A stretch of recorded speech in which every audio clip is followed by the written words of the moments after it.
love to no disguise.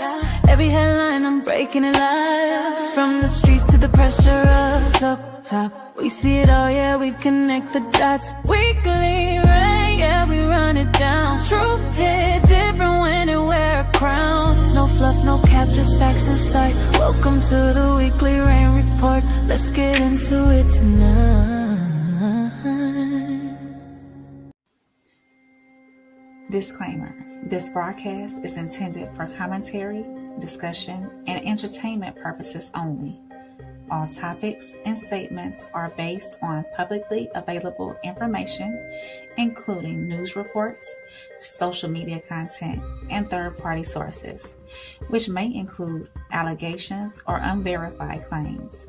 The views expressed are opinions and should not be interpreted as confirmed facts.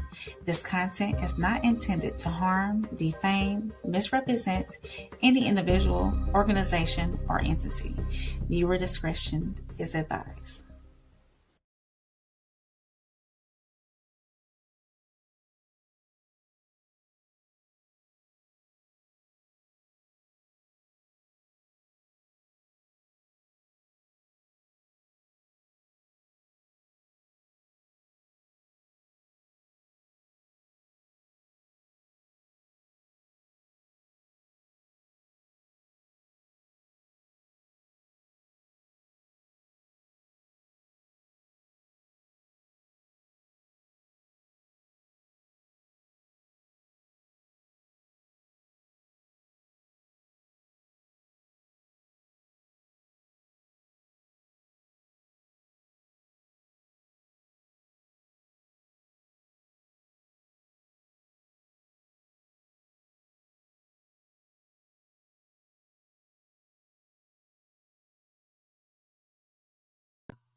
Hey, I'm just up here talking. Look, Penny came in here and Muriel was in here and didn't say nothing.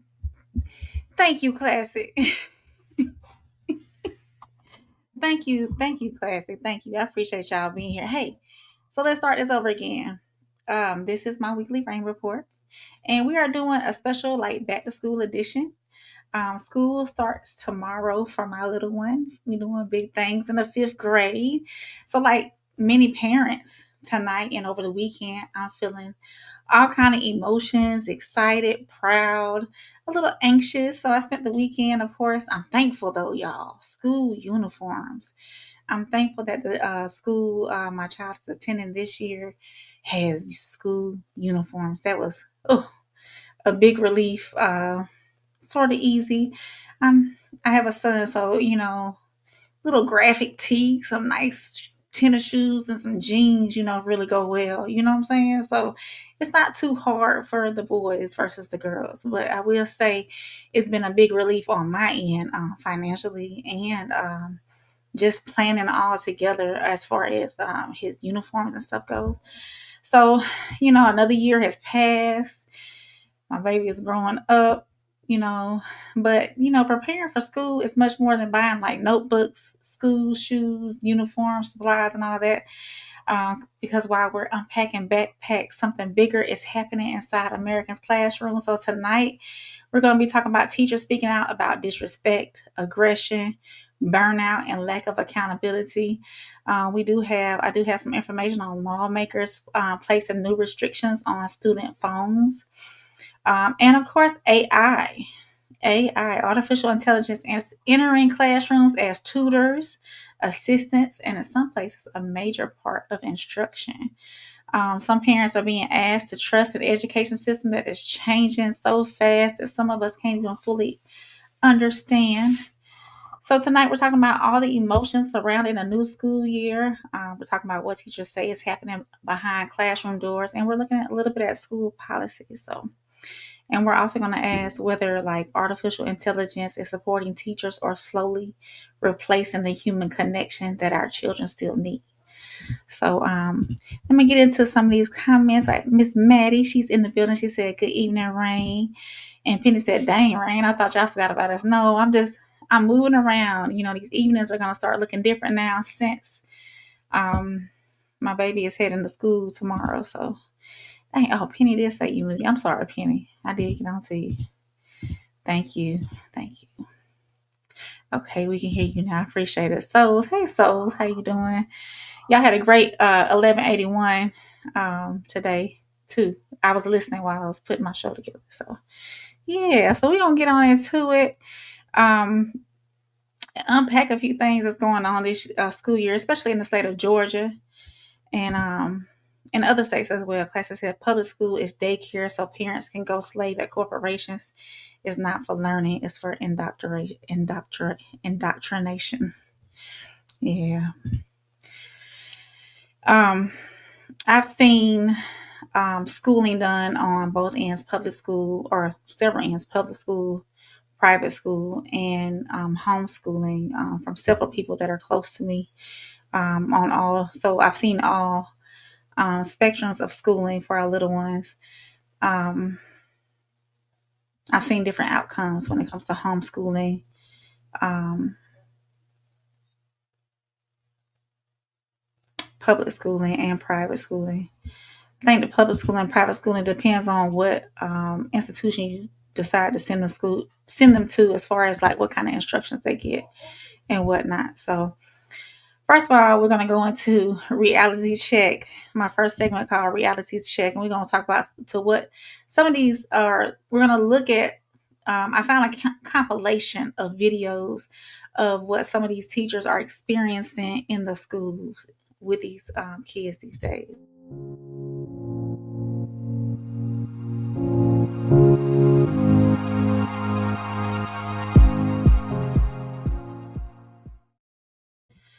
So something has changed in the schools, in Americans' classrooms at least, and teachers are finally saying it out loud across TikTok, YouTube, and other social media platforms. Educators from different states, grade levels, and school systems are sharing very similar experiences. They describe students refusing to follow basic instructions, teachers being cursed at, threatened, or openly disrespected.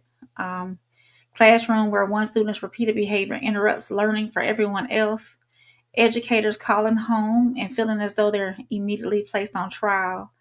Staff members stretched so thin that one absence can disrupt an entire school day. And experienced teachers questioning whether they are willing to return for another school year. So, yeah, I'm gonna pull this up. I found this on YouTube actually when I was looking at different things. Let me. Oh, no, you're talking too much. Let's see. We're gonna listen in to some of these, and then we're gonna give our opinion because this is a whole compilation full of them. Um, and then I'm gonna scoot over to like the most played um, version of this, and then we're gonna see what she has to say on the most played part. So let me put this up. I like it when it's like that. Yeah. Well, like that so much. So let's listen in. Just dread coming to work because I'm about to be a babysitter for the day. Like at my last school, a student full blown hit me. And the very next day, I got an email from my principal talking about what I could have done better. And not only that, I was forced to call the parents and apologize for the child's behavior. And then I just altogether stopped calling parents because whenever I would call parents, they would say, oh, just move their seat. All of these good teachers are leaving the profession because they're tired of coming to work and being a child wrangler. They're tired of coming to work and they're tired of being a babysitter, a therapist, and no learning is being done. But then when it's time for these reports and time for these numbers to pop up, they're being looked at as fraudulent because there's no growth in the classroom. Literally, my mental health is so bad when I come to work. It's me up at 4 a.m. in the morning, tossing and turning, not able to detach from work because I'm so miserable going in because I have to deal with these issues that I'm getting no support on. These kids are horrible. Horrible. They don't care about learning. The parents don't hold them accountable. They don't make their kids hold themselves accountable. The admin does not hold the parents of the children accountable. They say they hold the kids accountable, but they go to the office and they come back and they do the same thing. It's awful. Teachers are tired of Gen Alpha and their millennial parents. Now, of course, it's not everybody, but as you'll see in today's video, there's a wide variety of teachers that are having the exact same problems, and it's worth talking about. You're not going to believe what the student did to me today at school. This actually happened during passing period. I had just graded my students at the door, and I was speaking to another student of mine about some missing assignments that she had. She was standing right next to me. Again, we were standing still at the door. The student was in the hallway, and I was standing right by my door. When I see another student pass by me right in front of me, and he goes into my class, mind you, he is not a student of mine, so I immediately asked him to leave my class and to please go to his correct class. He knew exactly where he needed to be, and he made the choice to come into my classroom. As he is finally exiting, he decides to stop right in front of me where I'm standing at the door. And you guys already know I'm only 3 feet 3 inches tall. Now, these are students who are about to go into high school. This student is very, very tall, and he gave me no personal space. And what I mean by that was that he intentionally stood right in front of me, and we were probably about 2 inches away from him rubbing his private parts on my face. And he did this with a smirk on his face. So I know for a fact that he did it intentionally. This was no accident. He had plenty of space to walk on the side of the door. But instead, he chose to stand right in front of me, look down on me, and almost rubbed his parts on me. I did not even put my hand in front of him or anything. I instead went back like this because I didn't want to be accused of me touching his parts. So instead, I went like this. And the other student who was speaking to me actually told him, dude, that's gross, because she saw what happened. She was my witness.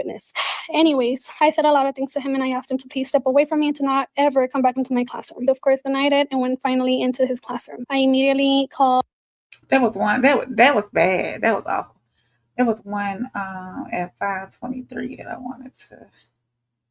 There she is. The pattern I have noticed throughout my teaching career, it's not talked about enough. As a teacher, there is one thing that signals to me whether or not your child is going to be a behavior problem in my class for the entire year. It's not race, it's not gender, it's not religion, it's not their home life, whether or not they're in foster care, if they come from a split home, it's none of those things. All children at some point in time make dumb decisions. That's just part of life and part of growing up. But if every single time your child is getting in trouble, you are immediately jumping to their defense without question, verbally attacking the teacher, the principal, whoever, and refusing to hold them accountable for any reason whatsoever, you are setting your child up for a lifetime of disappointment, failure, and a whole lot of confusion. And of course, this type of behavior makes it really difficult on your child's teacher and everybody else in her classroom, but that's not even what I'm talking about. What I'm trying to tell you is that you are hurting your child by not making them take any responsibility, holding them accountable for nothing. If that goal of creating a good person is not mutual between the teacher and the parent of the child, there's only so much teachers can do. Learning how to be a good person, it has to happen at home. Today I did something as a teacher that I told myself I was never going to do. And I really think that only teachers will understand, because this sounds so bad when I say it, but I don't know what else to do in these situations. And I hate to be that person, but when I was in high school, 2015, 2019, I do not remember a singular class I was ever in where kids did this to the teacher. And I'm not kidding. Today I'm just now realizing, this isn't.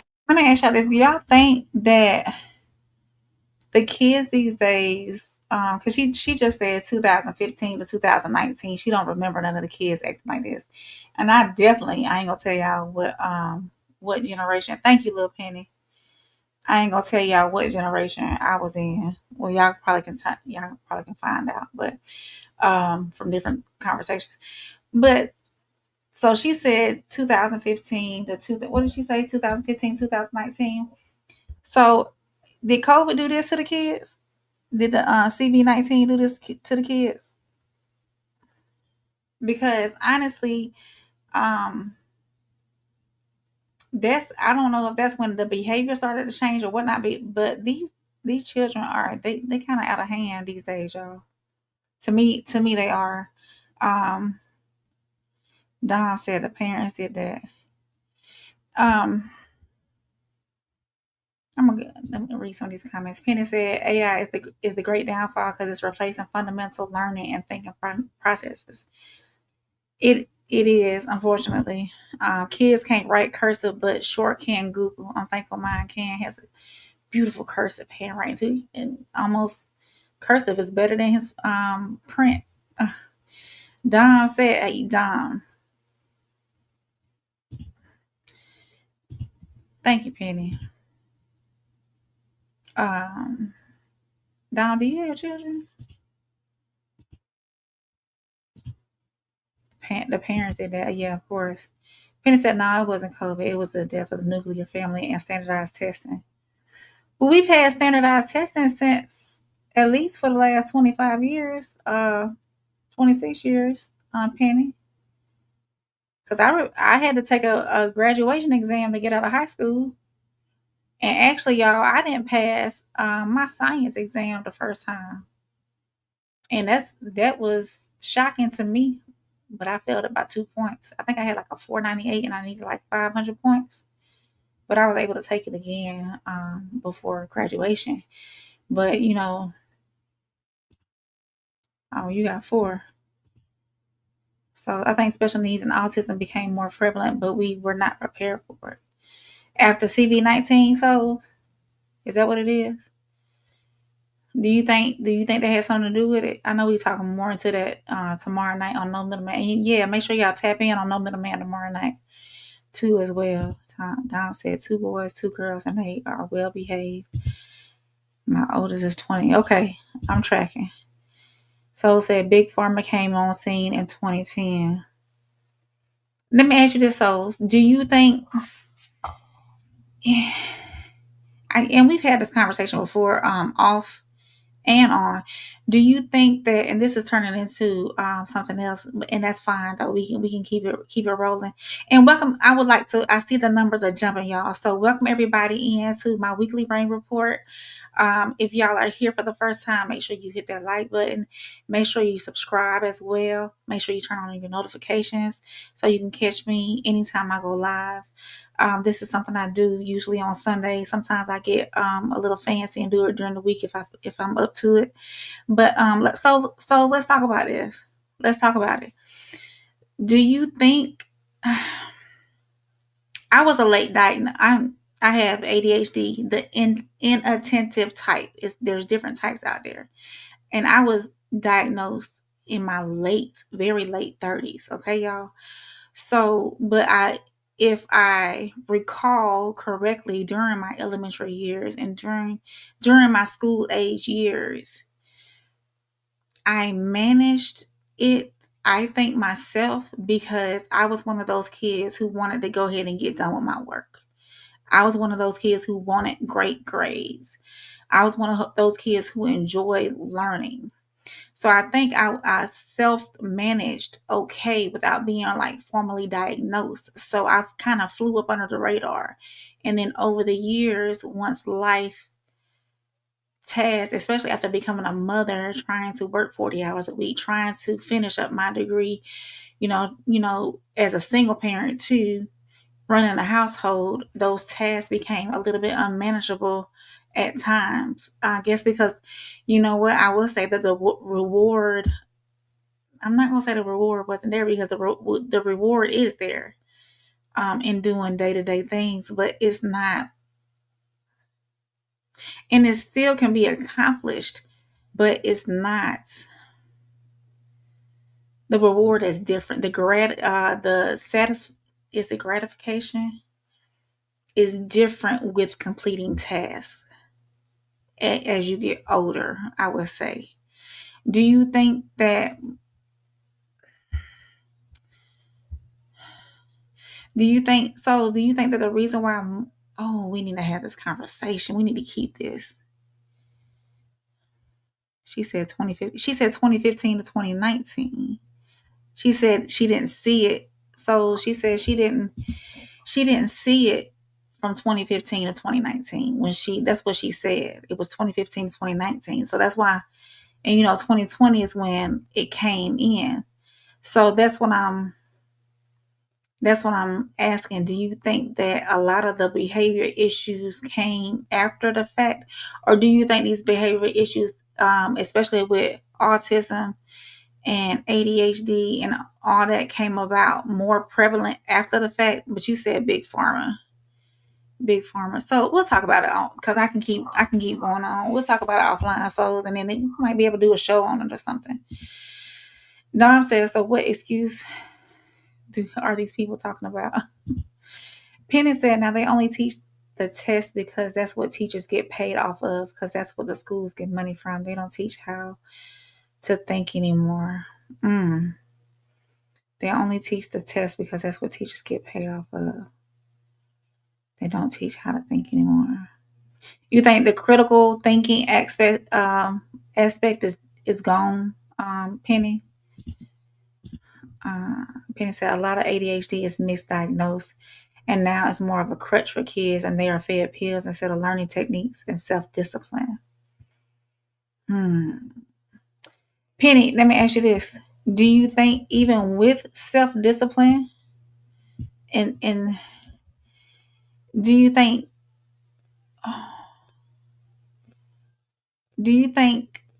learning techniques and self-discipline, do you think they've dang, I lost thought now. They are fed pills instead of learning techniques and self-discipline. Dang, so we talked about this on No Middleman. We talked about this on No Middleman. I think that some ADHD issues that are diagnosed could be because of parents not disciplining correctly. But I do believe that there's some kids who genuinely have ADHD, and it's not more of a behavior discipline type problem. If that's what you trying to say. Penny said, just like behavior disorder students for Black and brown kids. Mm-hmm. So said the standard for teachers have lowered to more certificate teachers than degrees. I agree with that. So said, okay, stay on top of my no. So no, it's not that. I just didn't want to. I didn't want to lean into it too hard because that can be a full conversation. Specifically for that, we need to talk about that. So Mira said, I do herbal medicine for my son's ADHD and explosive bipolar disorder. Miriam, get with me on the inbox. Let me know what you do. Penny said it was gone when I taught high school. Oh, Penny, you taught high school? What years did you teach high school? Did you experience the kids that we have today? The young? She said, especially in Texas, they teach for the students to pass the STAR test only. I know they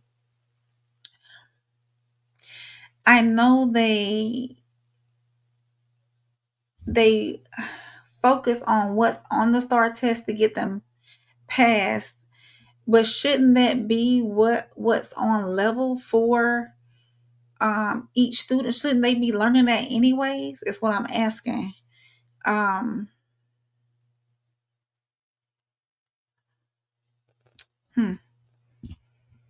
Lawrence, me too's B5. All I do, little Lawrence, me too. Still think about you. Stay. Thank you for being here. I'm not for certain if I understand your comment. Hit that like button though, please, while you're here. I appreciate you coming in. Penny said correct, but you can use learning techniques and time over pills to solve the problem.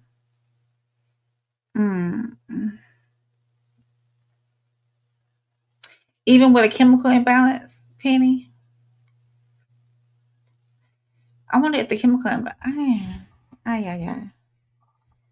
We'll talk about it. Classes said OTS daycare and the teachers are babysitting. It's daycare and the teachers are babysitting. Lawrence. Hey Lawrence, don't be coming in here spamming my chat, okay? I'm gonna be nice right now. Muriel said that's why it's important for parents to teach their children their history and culture. How to sign their sentences. Penny said no, they teach the direct test.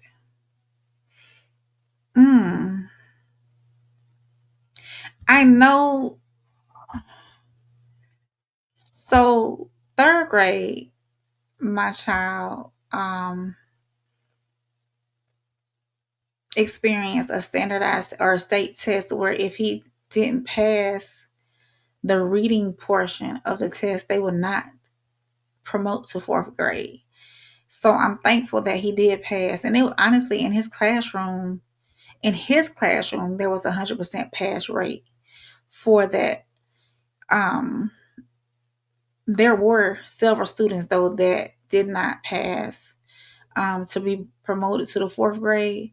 They did do a summer school, and I'm not for certain how that went as far as that goes. But I have been hearing that a lot of these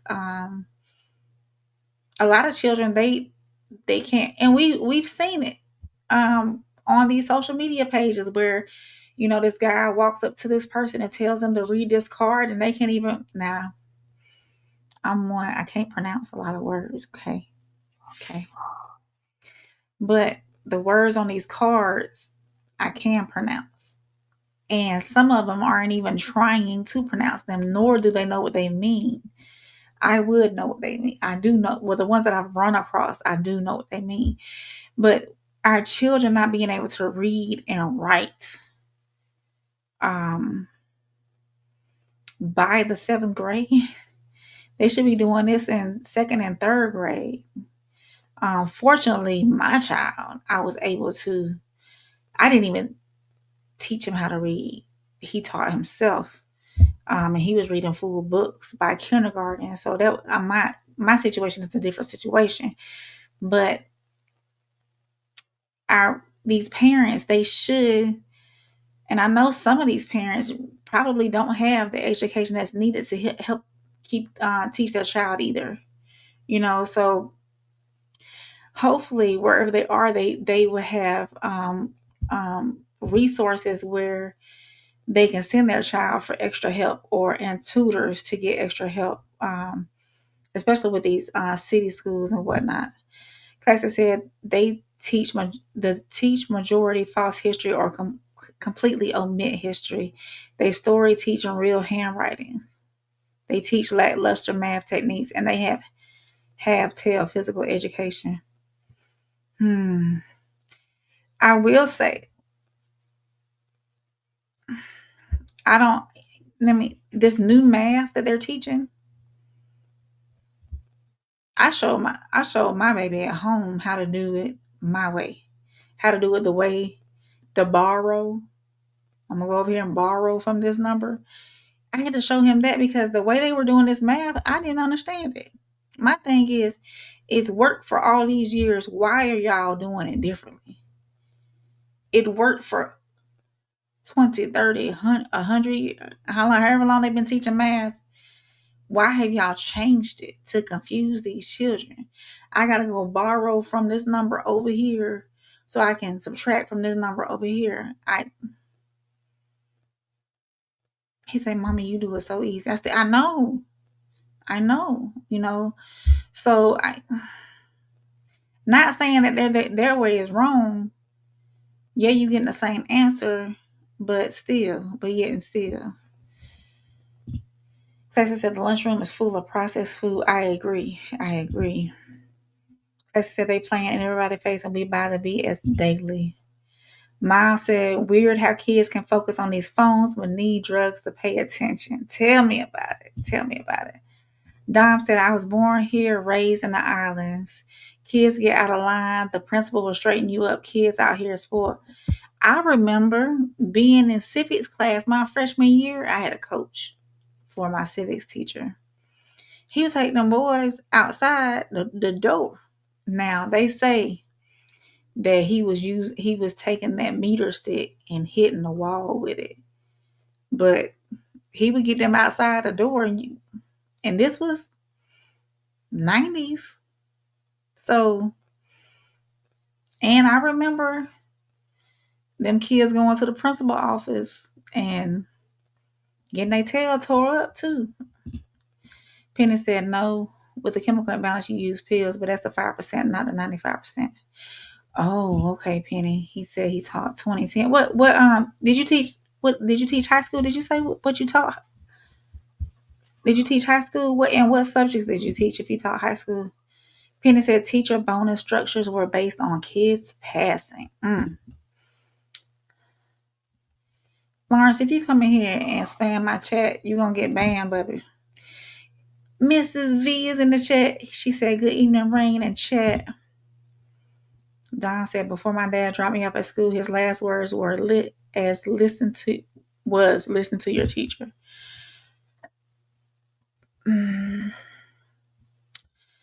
Somebody, can y'all, one of my moderators, tell Lawrence bye-bye. I mean, I appreciate the comment and the view, but Dom said parents these days rather be a friend than a parent. Social media is raising these while parents live in life. Penny said kids in a lot of schools can't read word problems in 9th grade, especially with ES. What is ESL, Penny? English standard language. Is that what that is? Classic said real schooling has always been having a vested interest in knowledge and a library card. Stop teaching real handwriting. Yeah. I'm glad my child can read. He's going to the 5th grade. He learned cursive in 3rd grade. His cursive penmanship is better than his printed. I love his cursive is beautiful. Penny said PE standards are non-existent these days. They're not. I'm gonna say this as the big girl in high school. Well, actually, all my life as the big girl. It was tough. It was tough, but I made it happen. Dom said the fatigue is messing up the rest of the country. Penny said they do it different to satisfy the requirement of being accessible for all learning types, but I agree old school is best. So is that in reference to the math? You teaching math, Penny? Is all that new stuff that they were teaching, all these groups and drawing this big old thing to do this simple problem? Is that what it is? Mrs. V said, hey, the classic codes. Penny said algebra and English in high school. Okay, then. So it's already did. We already talked about it, so is that what you're talking about? Maddie said they need to teach these children how to sign signatures. Oh, yeah, definitely. Dom said, I remember when we used to stand up to flag. English as a... Oh, okay, Penny. English as a second language. Mira said, my kids are in sports. And the class close said, hey to Mrs. V. So, yeah, y'all. So this is a reality check. I thought it was interesting to talk about what some of these teachers are experiencing in these classrooms. I heard it last year. I will say, as a parent of a child who is well behaved in these situations, the other kids in the classroom disrupted my child's learning. They were, I will say, most days he came home from school, he was exhausted because the kids were, other kids, and this is my interpretation of what he talked to me about. The other kids were so disruptive, he couldn't pay attention in class. Or he couldn't figure out something, because the other kids were bopping all around and, doing this and doing that. Also on school buses, school safety. It's like, if they would just be quiet, we can accomplish so much. Basically, is what this was a 4th-year-old, a fourth grader was saying this. But we can't because everybody's so disruptive. He said, I be telling them to, hey, look, just cool out and sit down, but they don't want to do that. So I'm thankful as a parent of a child who is mild-tempered, well-behaved. Hopefully, and actually we are going into a new school system this year, a whole new school. So I'm hoping that he has a better school year and is not as exhausted and, overwhelmed with the classroom being so disruptive. We had a terrible 4th grade. Well, no, I'm not gonna say terrible, but 4th grade could have been better than what it was. Penny said, yeah, the new strategy to appease the masses that are so liberal that they will sue or complain about anything. Little Penny says, saying the kid was discriminated because they don't learn the same. True. Yeah. Or the work was too hard. That's why we have these 504 plans and IEPs and whatnot. And if the work is too hard, then what other options are there available for the kids? So no, Bridget, thank you for coming in though. These are some teachers. They were saying they were talking about their experiences in a classroom and these bad kids and disruptive behaviors and whatnot. They were talking about those experiences in the classroom. So yeah. So I'm gonna move on to my next segment. Y'all have made this a great segment. I'm thankful for everybody in the chat for talking to me. We talked all that out. I love it. I love it when y'all talk to me. So yeah, let me pull up my next segment, and it's gonna be, let's see.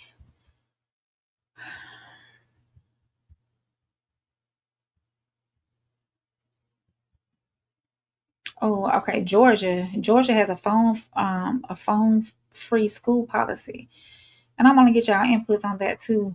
One of the biggest changes affecting Georgia families is the restriction on student cell phones and personal electronic devices during the school day. And I understand the reasoning behind it. Yeah, teachers should not have to compete with TikTok group chats, games, text messages, social media, all while trying to teach a lesson. So I'm all for cell phones being put away during instruction time. We know that phones, they can be tools for bullying. They can be used to record fights. They can spread rumors before an adult can even know that something happened. And they can turn a small classroom into a disagreement. And, you know, it could cause a lot of humiliation for the teachers and the students as well. Removing phones could possibly help students focus. It could encourage face-to-face interaction, and it may reduce one of the biggest distractions teachers have been describing. But parents, like myself, we have legitimate concerns, right? Parents want to know how they'll reach their children during an emergency. I think that um, I think that mm, with that being said, if there's an emergency going on, that parent can call the office or come up to the school if it's an emergency. Now, in my opinion, and last year was the first year that I let my son carry his phone to and from school. Now, he knew that when the bus pulled, because he rode the bus every day, and there was some challenging behaviors going on the bus, some crazy stuff going on his bus to and from school the last 2 school years. And also he stayed, he did a lot of after school programs too as well. So, and then when he went on a field trip, I needed to know where that bus was, what it was doing. These times have changed. So I'm all for like the student taking the phone to the school, turning the phone off as soon as they enter the school, putting it away. And then whenever you get ready to get on the bus or you get ready to leave the school, when class has been dismissed, you can power that phone back up. Um, I think that now I don't think these high schoolers, these middle schoolers, or elementary school students should be toting around a phone all day long. We didn't have that when we were coming up, and we managed just fine. So let me see. Y'all are in the comments already. Penny said that's why they dumb it down to pictures and overly complex explanation to express things we got faster. Oh, okay, Penny. Richard said when ego to better schools, every teacher got degrees in child psychology. They know how to motivate you. So say y'all behind in Georgia, Texas been on this, and Louisiana. Mrs. V said, hey to Bridget. He said when you go to better schools, every teacher got degrees in child psychology. They know how to okay. I'm tracking, Bridget. I'm tracking. So let me pull up this video that I had for the Georgia phone ban for the state of Georgia. And for Georgia high school students, the days of checking a text. Yeah, we're going to add this to the.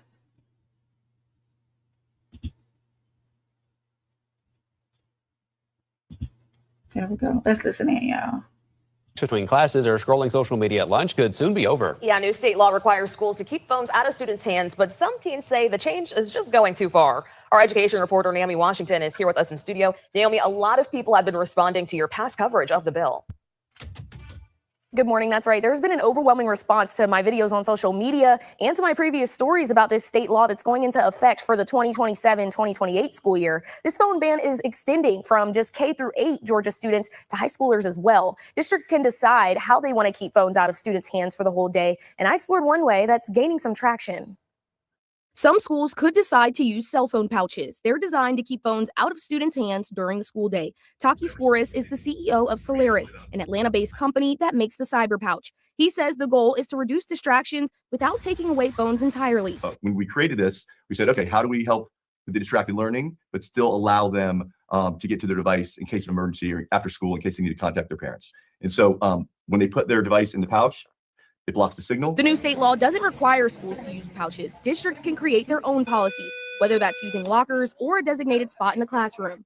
Many students tell me they don't want to give up access to their phone during the entire school day. Eli Duckworth of Centerville says he recently needed his phone after leaving his Chromebook on the bus. And so I use my phone to do the work instead of my Chromebook because you're able to get to all of the websites you need to on your phone. At his school in Houston County, phones are put away during class, but sometimes they can use them between periods. I just mainly think that phones should be fine to use at lunch is the main part. Duckworth says he doesn't see phones as a major distraction. Supporters of the law see it differently. Education first, right? We want to make sure they're not being distracted. Schools have until the 2027-2028 school year to decide how they'll enforce the new law. The law says bell to bell, students must have their phones away, so that means they can't have them out during free periods or lunch, technically. It'll be up to schools individually to figure out how to make their policies align with this law. Alrighty, thanks so much, Naomi. Under the law, parents have to contact the main office to get in touch with their student. In the event of a school emergency, the law says communication should happen through the school's emergency communication system. The law does have some exceptions for students with accommodations or an IEP. Schools will also need to make a procedure for students who need to arrange their daily rides, maybe have dual enrollment or events off of the main campus. There is something going on with these children of today that their behavior is so bad. We are in the classroom fighting behavior. There it was. We already saying that, y'all. So yeah. And this is supposed to be, look, I've got my souls always get on me about my segment and my about my production for my shows and stuff. I usually am a little bit better, but but yeah, this is supposed to be on the policy and pressure, y'all. Do y'all think phones should be restricted during the entire school day or only during instructional time? Should older students have different rules for younger students? Do phone restrictions improve learning, or do they simply remove the most visual distraction?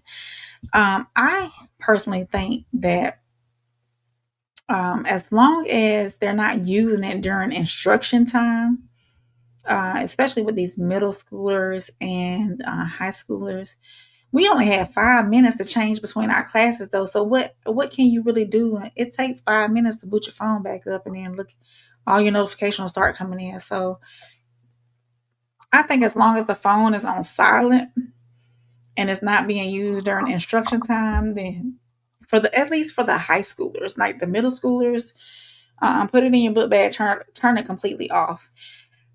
I will, as coming from a parent standpoint. And we know today's time is totally different than yesteryear, and there are more and more school shootings and school things going on during the school day. If something like that was to go down while my child was at school, and knowing that my child, if possible, if his book bag was next to him, in order to grab his phone and be able to call me, or be that one child in the classroom that can make a phone call and say, hey, we're in classroom such and such, and we're barricaded in, so they can give authorities, a look at where they are. And if they're going on these field trips and whatnot, I feel like they should be able to have their phone. So let me look at some of these comments, y'all. Mary said, I don't agree with the phone policy as it stands in Texas. What's the Texas Souls and Miriam? What's the Texas policy? Do they not Can they not have it at all, or are they allowed to bring them to school but put them up? Mrs. B said 100. Penny said we survived without phones. Yes, we did. I don't think they should be removed completely because of emergencies, but shouldn't be so accessible. But we have set these active shooter situations. But we have these active shooter situations that give validity. Yes, to them carrying phones. Absolutely. So said they can have their phones, just not in class. Okay. Welcome in, Big Skull. I appreciate you being here. Muriel said yes, but when we were in school, they were not having shooters and bombs, or explosions, and people were sitting in schools on fire. Yeah, I know. Yeah, it's totally different. Totally, times have changed. Penny said rigid. Better schools have less black and brown and more white. So we should send them to whiter institutions. He's asking you a question, Rigid, and you probably already answered. Soul said phones ain't stopping active shooters or bomb threats. Funny how we push back on structure regardless of the pros. Insatiable. So Maddie said only during class time should phones be restricted. Penny says Soul's not saying it will stop it, but can get a call out during an emergency if the teacher can't get to theirs. Yeah. Classes said, I think the curriculum needs to be so hard they will fail if they don't pay attention. Make them take tests in cardboard blockade pods so that cheating is impossible and go back to failing students. No child left behind. So said, y'all sound crazy. Classes said, if you make school difficult, it will be sink or swim like the real world. Maddie said, my children last year had to call me twice. Once when someone set the school on fire, the next time they had an active shooter on campus, and without phones, I would have not known what was happening. Okay, Maddie. Penny said, and get out relevant information to police in active shooter situations. It already was a determining factor in some active shooter situations because the popo could get the line of sight. So down here is no phones at school at all. Oh, so they can't even bring them at all. They can't put them in a book bag. No, nothing. They have to leave them at home, Maddie. Oh, you can have phones in your backpack, but that's it. So said Penny, there is protocol for all this. We speaking as parents, not people who understand the procedure. Penny said, no child left behind was the worst. I agree.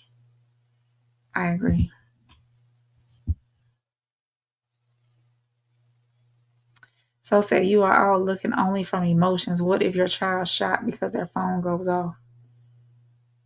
Whew. That's another perspective. That's another angle. I would hope that my child would have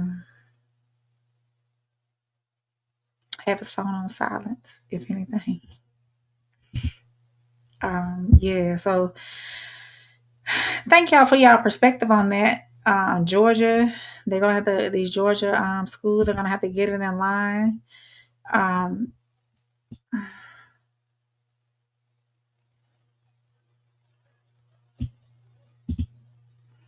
Miles said it should be checked at the door. They will adapt quickly. Like I said, we need to get back to kids being grown at 16. The pros and cons were better for society as a whole.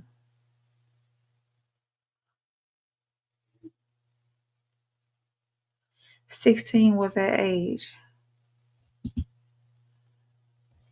You know what? There was a situation that I know of that happened in the state of Florida. And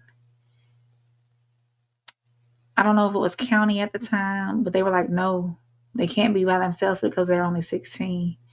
And that wasn't the legal age. They had to be 18 to be by themselves. I just recently ran across that. Penny said, I feel your souls. Soul said, should be married, but are we all? Should is another excuse.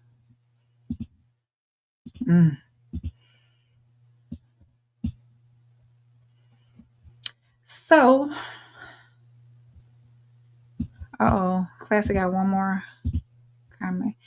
Classes at 16, I had a job working 30 hours a week and a car and a girlfriend. I was more grown than the average 26-year-old today.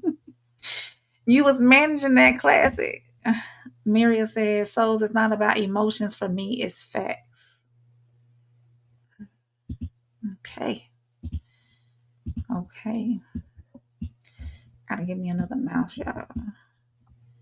So while teachers are telling us they need more support, stronger boundaries, and manageable classrooms, education leaders are also investing in artificial intelligence. AI may help explain a math problem, but can it restore respect? Can it manage an aggressive student? Can it recognize when a child is unusually quiet because something happened at home? Or are we introducing futuristic solutions while avoiding the human problems already pushing teachers out of the profession? This is why artificial intelligence in education is on the radar. Investigate. So let's pull that segment up, y'all.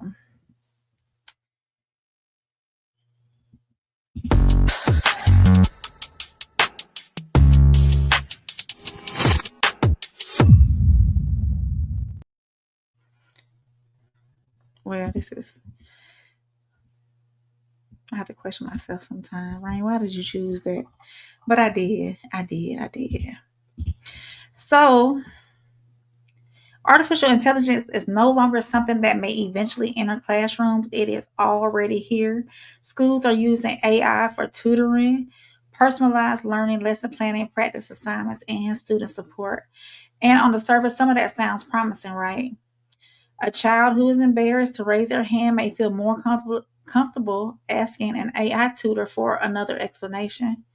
A student who learns at a different pace may receive additional practice. Teachers may be able to use AI to create worksheets, adjust lessons, or identify learning gaps. Students with disabilities may benefit from more customized materials, and teachers may be able to reduce some of the administrative work that follows them home every night. But of course, we got to be clear about some things. There's a major difference between AI supporting the teacher and AI becoming the teacher. So a machine can explain a math formula. It can generate a reading passage. It can also practice questions, but can it recognize sadness behind a child's smile? Can it tell the difference between a child who is refusing to work and a child who is overwhelmed? Can it understand culture, family circumstances, trauma, or the emotional meaning behind a question? Can it protect a student from another child? Can it establish trust? And what happens when the AI is wrong? Because artificial intelligence can produce incorrect, as we all have seen, bias, as I've seen too as well, and misleading information. So when an AI tool gives a child the wrong answer, who is responsible? The teacher, the school district, the technology company, or will the parent simply be told that the system made a mistake? So let's check on this. I have a few videos for this one. So that's Boston, that's Oklahoma. There's a lot of cities too. Boston, the state of Oklahoma, Chicago. Some of them have implemented this as of last year as well. So let's see. We'll start with this one. This one's a short. Okay, get ready for this. 3 AI schools are coming to Massachusetts this fall, and they will not have any teachers in the classroom. According to Boston Business Journal, the Alpha School is opening 3 locations in Boston, Lexington, and Jamaica Plain. AI will replace teachers, but wait, they said no teachers in the classroom at all. Hold on, let's try get ready that for again. this. 3 AI schools are coming to Massachusetts this fall, and they will not have any teachers in the classroom. According to Boston Business Journal, the Alpha School is opening 3 locations in Boston, Lexington, and Jamaica Plain. AI will replace teachers, but there still will be an adult that watches the children. Tuition at these new private schools are around, $60,000, and about 90 kids from grade K through 8 are set to start this September. Wait a minute, y'all.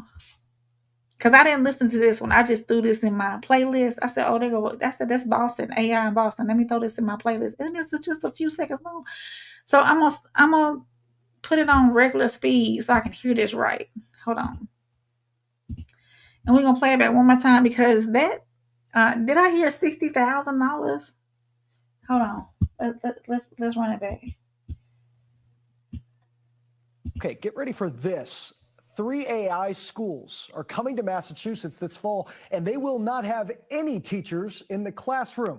According to Boston Business Journal, the Alpha School is opening 3 locations in Boston, Lexington, and Jamaica Plain. AI will replace teachers, but there still will be an adult that watches the children. Tuition at these new private schools are around, $60,000, and about 90 kids from grade K through 8 Is that for 1 year or is that for all? Solve this not by just being smart, but by being L2 United. Okay, so this is okay.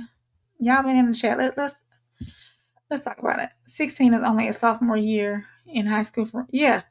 16 is only sophomore. You got some kids who, now my mama didn't want me to work. I was her GM at the house, so I didn't work. I didn't have a regular paying job until after I graduated high school. So she told me, April, focus on school. I got this. The house, we gonna be all right type deal. So she didn't want me to work. I was her GM, okay? I was raised in a single parent home, okay? But some of my friends that I knew, they held down a job. They played sports. They did several things. They helped maintain the household as well. They were in single parent home as well. So I understood the need for bringing more money into the household and whatnot. But yeah, I don't, I think I tried. Did I try to get a job in high school? I'm not for certain if I did or not. I can't remember that part. But yeah, I was too involved with FBLA, Future Business Leaders of America. I was the president for 2 years, secretary treasurer for a year. I ran that club, Future Business Leaders of America. That was my baby. So I did a lot behind the scenes at school too as well. I made programs for all the award ceremonies. I helped one teacher with her master's degree while I was in school. So while I was in high school. So I was doing a lot behind the scenes. But yeah, it was 16 is tough to have a job and be doing school too. So said isolated incidents are not facts, but hey, whatever makes you feel good. Maddie said they are for me because it's actually happened in my area. 30 students last year were expelled for bringing weapons to school. I know in most areas that is not a problem, but it is for me and mine. Penny said we could have did the same thing as AI in most cases with less kids in a single class. I think that's an issue too, especially in elementary schools. 10 to 15 kids, when you're pushing over 15 to 20, sometimes even 30 kids in an elementary classroom setting, it's tough for the children and the adults as well. Especially some classrooms don't even have, like when I was in elementary school, I remember like kindergarten, first grade, even second grade having a parapro, and some A boogies, kindergarten, first grade, second grade, third grade, no parapro. And you got 20, 22, 25 kids in a classroom. It's tough. You got these young kids, figuring out their emotions outside of the home, figuring out how to self-regulate outside of their home, so it's hard on the kids.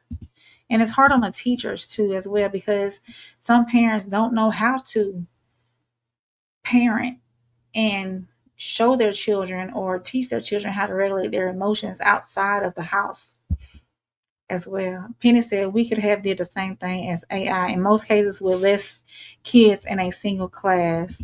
Bridget said AI is perfect only for people that can live on their own. Maddie said, and let's not even talk about the overdoses. Ooh, Maddie. Penny said, Maddie, way more weapons in school. Penny said, yeah, they're tripping with no teachers. Yeah, when I heard no teachers, I was like, wait a minute, no people at all. Bridget said, hey, all that is how they program people. Sco said they definitely said 60K. I know that's more than my car. Is it for 1 year? I want to know if is it for 1 year or is it for kindergarten through the 8th grade? Because that's a lot. Most private schools, you go to are around 7,000 a year, and that's with a teacher in the classroom. I looked into some here in my area, and the ones that I looked into, they were between 75 a year, 7,500 a year, 7,500, 6,500, not 6,500, not $60,000. Maddie said, Penny, I am in a border town with a lot of drugs and want to be gangsters trying to prove themselves. Penny said, I don't care what you call it. Replacing human instruction is letting the world burn, all based on greed to repackage mediocre standards. So said, we are not having full conversation, so I will digress, praying for you all. Penny said, Maddie, same in H-Town. Miles said, these kids will be functional zombies in adulthood. Maddie said, we need more qualified teachers and to take out these standard tests and actually teach for knowledge. I was in the generation of sink or swim schools. I think that as Classic was saying earlier, Penny said, there are adults now coming into the workforce crippled by their use of AI. Miles said, when I was in high school, the average class had 30 kids, graduating class of 400. What was the total population in the school, Miles? I'm assuming if you have 400 in the senior class, I'm assuming around 2,000, because usually like your freshman class is the largest. I think we had about 12 in my school, and my graduating class was like 235, 240. Penny said, I'm sure it's 60K a year. Bridget said, when I lived in Ohio, they only had 7 teachers. We all seen every teacher, but remember, these all people with degrees in child psychology. One year went from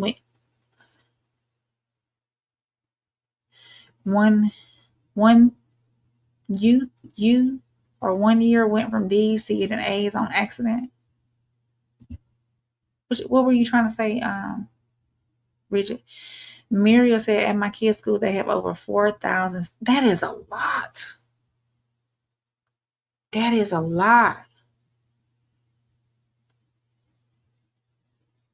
That's a lot of kids. I bet that campus is huge. It's got to be huge. That's a lot. I couldn't imagine. Miles said it was a 7 to 12, a private public school. Okay. You was right. Year. Okay. 1 year went from D's to getting A's on accident. Okay. What? That's normal in Texas. So, with the 4,000 students in one school? Or what's normal in Texas? Is that? Penny said brainwashing the masses. Okay, y'all, thank y'all for all y'all comments and being active. I love it. I love it when y'all talking to me. We're gonna watch some more. I think I have like 2 more videos that talk about the AI real quick before we move forward. I ain't gonna be here too much longer. I gotta make sure I'm not little. At Alpha Miami, the day kicks off with a 15-minute launch activity. Today, it's a scavenger hunt. But when it's time for academics, students power up their laptops and start their personalized learning plan for core subjects like math and reading. 25 minutes per session for a total of 2 hours each day. Unless students want to do more, their progress charted on leaderboards. The lessons are taught not by teachers, but by AI-powered learning apps. A camera tracks the students' eye movements to ensure they're on task, and their pacing, prompting them to slow down if it appears they're skimming and guessing.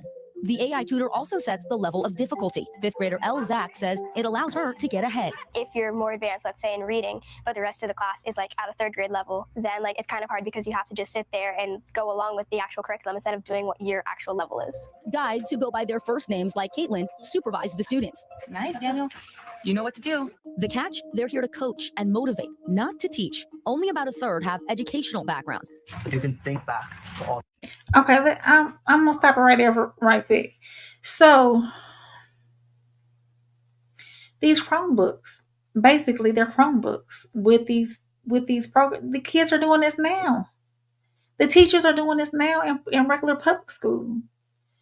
Yes, you do have some, I would say, classroom as a whole instruction, teaching them how to do things, but I think I would hazard to guess, Tez. I would hazard to guess that I'm gonna say about 75% of their instruction comes from these computers.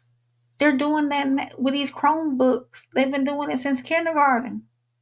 That's what they're doing on these computers. So I gotta pay $60,000 a year for it to be 100%. Okay, let's finish this. Hold on. Your lessons. Sonny is a former high school band director, and Chris is a performance coach who told us he was most recently working in hospitality. Team Hammerhead and Team Tiger Shark. If students struggle with the AI learning apps and their guide isn't able to help, they have a video chat with an advanced degree educator. Kids do not need to spend 6 hours a day in a classroom doing academics. Co-founder Mackenzie Price says the traditional education. Now, I agree with that. That's too much. Like 6 hours a day, like focused on academic, to me, is too much. I do have a coworker friend. Her daughter is going into 6th grade this year, and she chose, because of the bullying that's going on in the school system, because of the not getting support from the administrative staff, like she would like, she's gonna try homeschool this year. And she was telling me, she's like, hey, Rain, I'm gonna say Tanya is gonna be, homeschooling this year, and she's only gonna be doing schoolwork for about 2 hours a day. Last year, my child got on the bus at 7:00, didn't get home till after 4. And they were in school from 8:30 until 3:30. So I understand the structure of going to school. I understand the structure it gives each student, the little ones, and it prepares them for, the outside world of having to report to a job, having to be there at a certain time, be on time, so on and so forth. I understand that, but as far as like curriculum, academic, for 6 to 8 hours a day, I think that if you didn't have so many classroom disruptions, then you wouldn't have to teach that much during the day. Model of teachers at the front of a classroom was built to train factory workers, and it's outdated. Here, guides make 6 figures a year, and she argues they get to focus on the best parts of education. Teachers are leaving the field in droves because they're underappreciated, they're overworked, and they're underpaid. And we have the opportunity to finally provide personalized learning to so many students. Some people, when they hear artificial intelligence, AI tutor, they picture ChatGPT. They think my kid is just clicking, not really learning. What do you say to that? That is a very true and scary reality. Chatbots in education are cheat bots. Another major concern, screen time. Early studies show that time spent on devices can negatively impact a child's emotional and behavioral development. What about parents who are really concerned about the amount of time their children are spending in front of a screen already? And now you're talking about sending them to a school that is based on screen time for at least 2 to 3 hours a day. I would argue there is a huge difference in doom scrolling TikTok or playing video games and getting a one-to-one personalized mastery-based experience. Once students hit their progress goals for the day, it's lunch and then an afternoon free to work on what Alpha School calls life skills. For kindergartners, it could be planning a play date. For older kids, it ranges from creating a business to prepping a TED Talk. I really love public speaking. It's something I aspire to be when I grow up. 3, 2, 1, go. Now I like that part where they have the rest of the school day to focus on something else like they enjoy doing. Like when we chose to do electives, you know. So especially I think that financial literacy should be taught in schools. Even though some parents do teach their children that, I think that should be taught in schools, like credit and or the purpose of credit and what you have when you hit the real world and paying bills and the stock market and interest rates and things like that will benefit young adults going into the adult world. On the afternoon we visited, it was completing a Ninja Warrior course. Right now, tuition runs from $5,000 to $75,000 a year, depending on the location of the school and scholarships. But Alpha School founder Price hopes public schools adopt this model to leverage AI learning tools and give students more time back. When your friends from your old school ask you, what's it like at Alpha, what do you tell them? I tell them it's more of a school that prepares you for future life, like how you're going to live your life on and how you're going to plan how to succeed in life. Wow. Yeah. Right now, Alpha has more than 1,000 kids enrolled across 12 states, and they have plans to grow by 35% this year. The founders acknowledge there is not a one-size-fits-all solution in education, but they do believe this is a model that could work for millions of public school students. It is also unclear how much of the company's reported high test scores and grades are the results of the school's format or selection bias that's based on the students' demographics. The day we were there, there were multiple public school administrators on campus. Yeah, selection bias. Because, you know, people who can afford $75,000 a year, you know. Yeah, so y'all got the chat lit tonight. Penny said, yeah, Texas schools are huge. Okay. 4K is small in Texas. Wow. I couldn't imagine here. I mean, that kind of school here. Well, I live in a smaller town, a mid-size, I would say small town. No, I think we the second largest city in Georgia, are we? I have to look. Muriel said, or the third. Muriel said they are down here having babies like rabbits. These high schools have double. There has been in schools, they just now calling it AI. Yeah, the Chromebooks. Yeah. Maddie said, so yep, mine are in high school is crazy. Richard said, dang, my Ohio 8th grade had about 250 8th graders. The whole school was 1st through 8th grade. Okay. So y'all didn't have separate, so here is kindergarten through 5th for elementary. Then you have middle school, which is 6th, 7th, and 8th. And then we have high school, which is 9th through 12th. Penny said kids don't need cheerleaders. They need teachers. Absolutely. So said it's a documentary called Waiting on Superman. This is how schools get more money. Where can I watch that, Souls? Let me know if you know it offhand. If not, I'll look it up a little bit later. And I have to write that down. Let me start that so I can go back to it. Penny said, okay, what happens in the event of an outage? They can't function and make change. They'll just have to adjust, Penny. Richard said probably 138 graders because the classroom was no more than 20 for sure. Penny said Souls Waiting on Superman was a great doc. Okay. So Penny said, or Souls said, Penny usually will be on apps that can run without Wi-Fi. Just need to program on it. Okay. Penny said, I get that. But the point is, what happens when all the OGs that created the tech die and the tech fails? Then they only know how to use it and not fix it. So said Penny, it's been around for a long time. This push is all for money. Parents with wealth will fight to get their kids there. Also, these schools take away standardized testing. So what's your thoughts on standardized testing? You think it should be something that happens, or you think we should do away with it? Miles said the parents are young themselves. They in similar environments. Penny said Soul's true. Similar learned environments. Bridget said it was a rural area. Towns went to school there. Okay. I understand that we have lots of rural areas around this way. Yeah. So we'll finish up. I think I got one more of these for the AI. Let me see what we got. Let me see what I got. Oh, this is the Oklahoma one. A new kind of private school opening in Oklahoma in a matter of Let's weeks. see how much it costs This to new open education Oklahoma. option is raising some eyebrows, though, because the kids will not be learning from teachers. Exactly. The curriculum is driven by artificial intelligence. Many news outlets have already done some reporting on this, but tonight we're learning a lot more about how it's being incorporated in the classroom and why the price of tuition is higher than most expensive private schools here in the metro. News 4's Tanner DeLeon spoke with the co-founder of this new AI-powered school. And Tanner, this is eye-opening for folks. It is, and $40,000. That's the price tag of what families will pay to send their kids to Alpha Oklahoma City.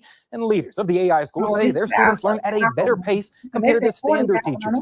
But one Oklahoma lawmaker is not quite on board with the idea.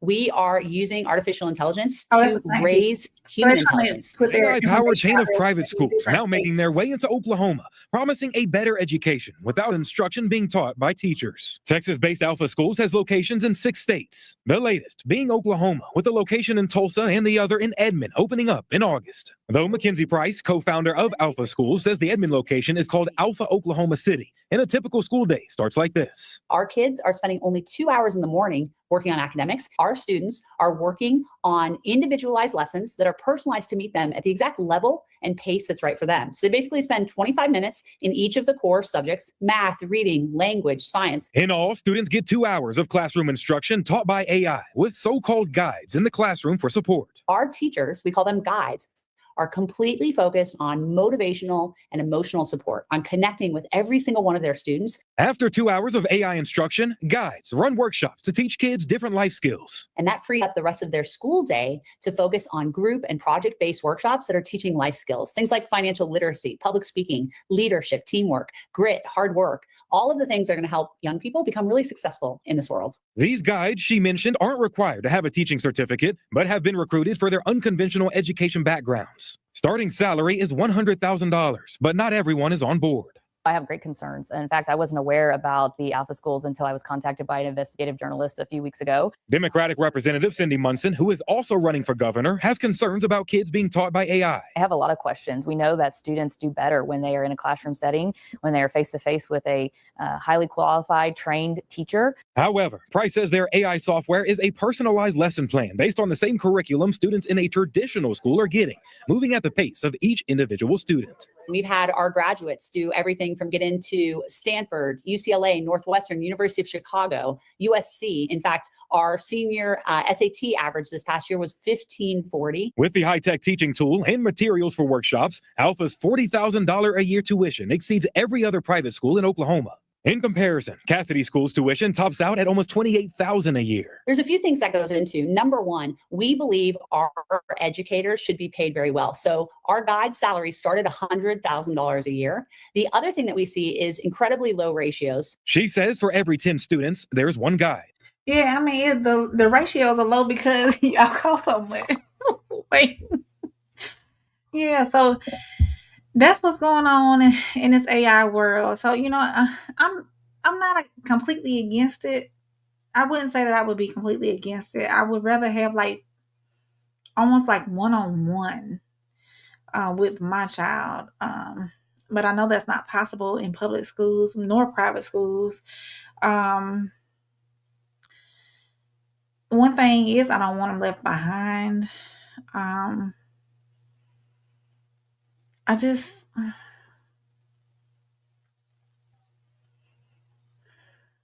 don't know. I'm okay with it as long as it's used as a I'm gonna say accent to normal classroom education.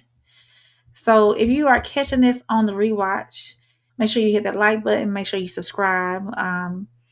Let me know your thoughts down in the comment section and ask yourself these questions. Would you allow your child to receive tutoring from an AI system, which we're currently doing anyways when it comes to these Chromebooks and these programs on Chromebooks?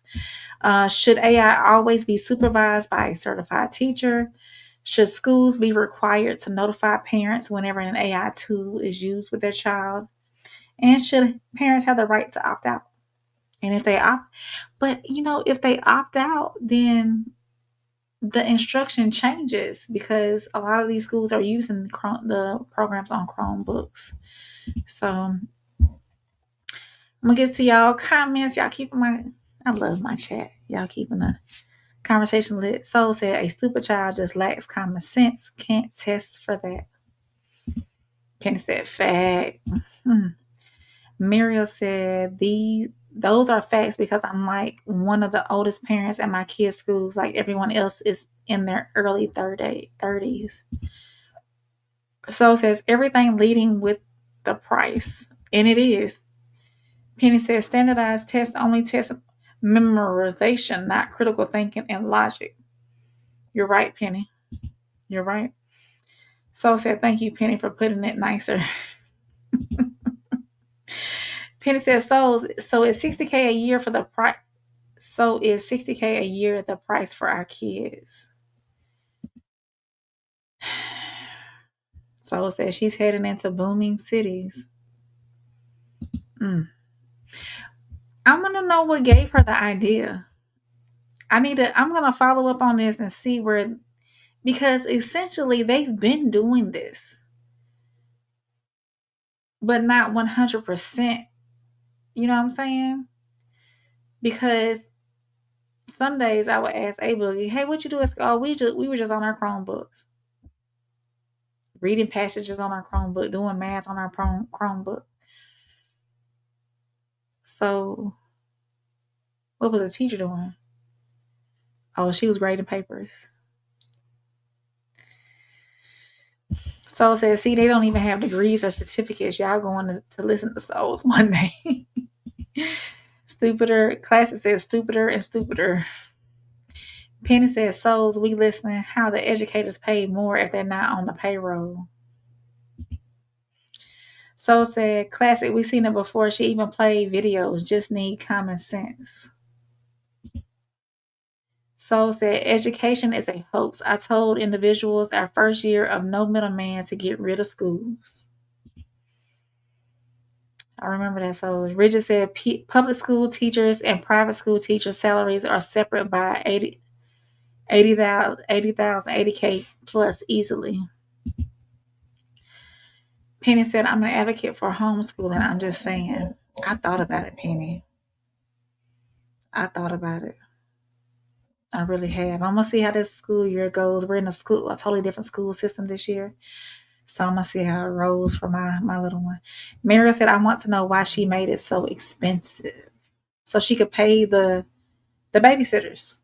Essentially, the workshop heads, because that's what they're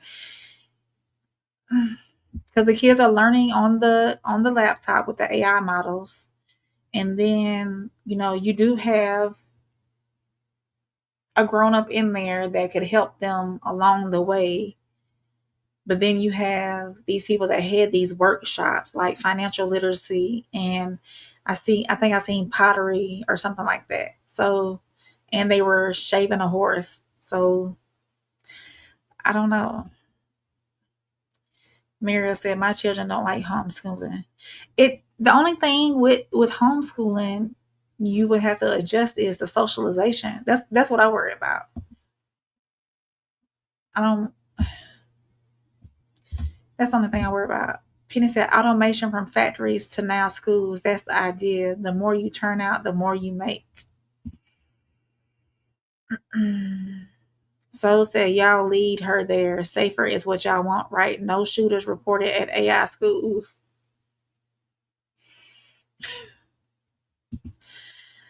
So said, "It's not expensive. Someone can afford it. Maybe not most, but the ones they want can." Penny is laughing at souls. Richard said, homeschooling, you not take into account the 94% that will be horrible. Maddie said, true souls. Yeah, so I'm thankful that y'all have been keeping the chat rolling tonight. It's been interesting. So we're going to move on to my next segment, which is the Wellness Watch. And y'all probably wonder how I'm going to fit that in, but let's watch it.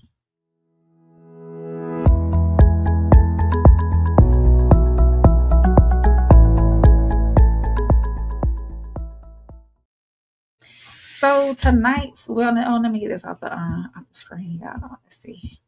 Put me up there like that, like that. So tonight's Wellness Watch is about back to school anxiety. Adults often describe the first day of school as an exciting, fresh start, but every child does not walk through those doors feeling confident. Some children are nervous about making friends. Some are worried that they will not understand the work, and some are afraid of being bullied. Some are entering a new school. Some are worried about their clothes, their body, their hair, or whether they have the same thing as everyone else. And some children are carrying difficulties from home that their classmates and teachers may never see. Anxiety does not always look like fear. Sometimes it looks like irritability. Sometimes it looks like stomach aches. Sometimes it looks like a child suddenly becoming clingy. It may look like trouble sleeping. It may look like silence, or it may appear as repeated questions about the teacher, the bus, lunch, bathrooms, or who would be in the classroom. Those questions may sound small to us, but to a child, they can feel enormous. So when your children come home, we need to ask more than, hey, did you finish your work? What grade did you get? Did you behave? We also need to ask, how did you feel today? Did you feel included? Did anyone make you feel uncomfortable? Did you feel safe? Was there anything you wanted to say but were afraid to say? We know that academic success matters, but a child who does not feel emotionally safe may struggle to learn, focus, or ask for help. And parents need grace too, right? Some may be searching for a shoe 5 minutes before it's time to leave, and a lunch may be forgotten, a form may not be signed. So tomorrow is the first morning for me and my little one, especially at a new school. So I know we got some, uneasiness going on. So I do have a video though, y'all, for this. Let's see, where'd it go?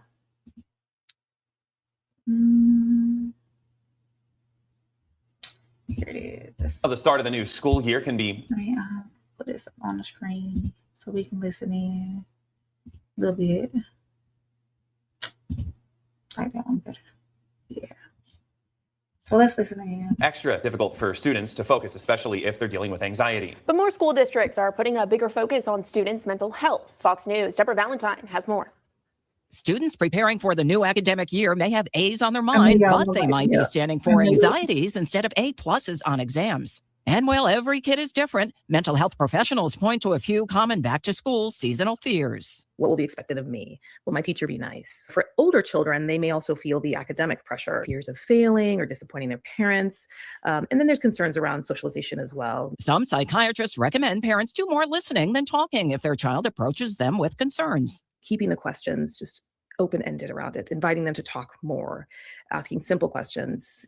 How does that feel? And how can I support you more? Meanwhile, doctors recommend parents pay attention to any lasting behavioral changes, which can also signal possible issues. Are there more tantrums for your younger children? Are they complaining more about feelings in their body, headaches, stomach aches? Are they refusing to go to school? Are there changes in their eating more, eating less, sleeping more, sleeping less? Helping kids develop personal coping methods can help them feel more in control. Is it helpful to have this picture of us in your backpack, today? What will be helpful for you? And having that conversation. Experts also advise parents to reach out to their school's counselors or talk to their child's primary care doctor about more advanced mental health assistance if a child expresses thoughts of self-harm. Deborah Valentine, Fox.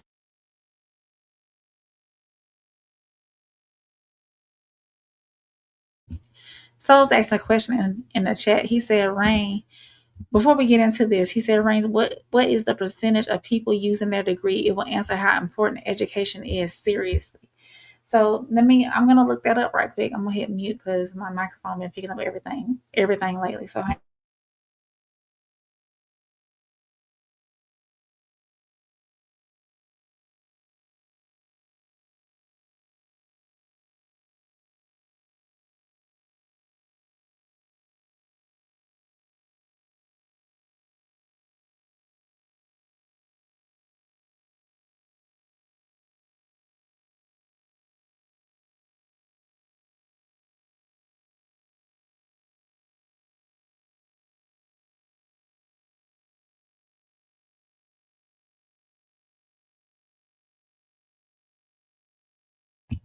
okay, so here's your answer. It says based on the most recent federal breakdown, about 53% of employed Americans with an education degree work in educational, instructional, or library occupations.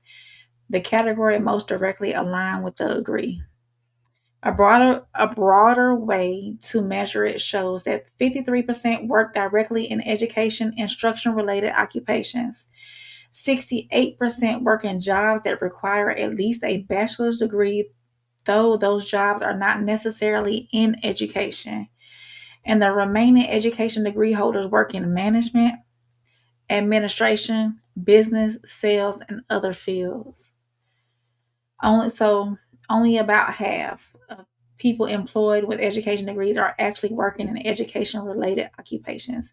And this is based on the 2023 American Community Survey data published by the U.S. Bureau of Labor Statistics. So there's your answer, souls.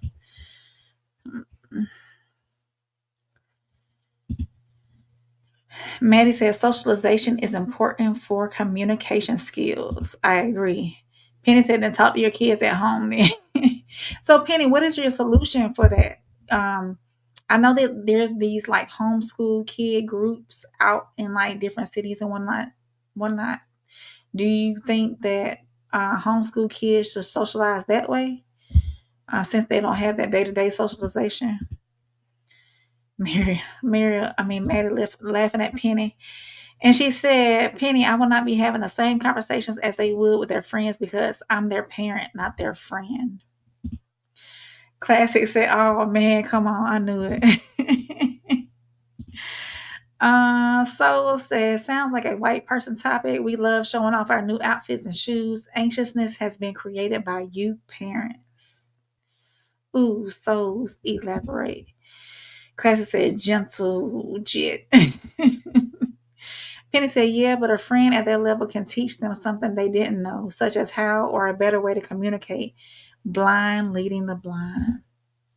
Maddie said, my kids already picking outfits and school doesn't start until the 24th. Dang, y'all start late out there. We start tomorrow. Penny said, feelings aren't necessarily to learn. Ask the belt. Soul said,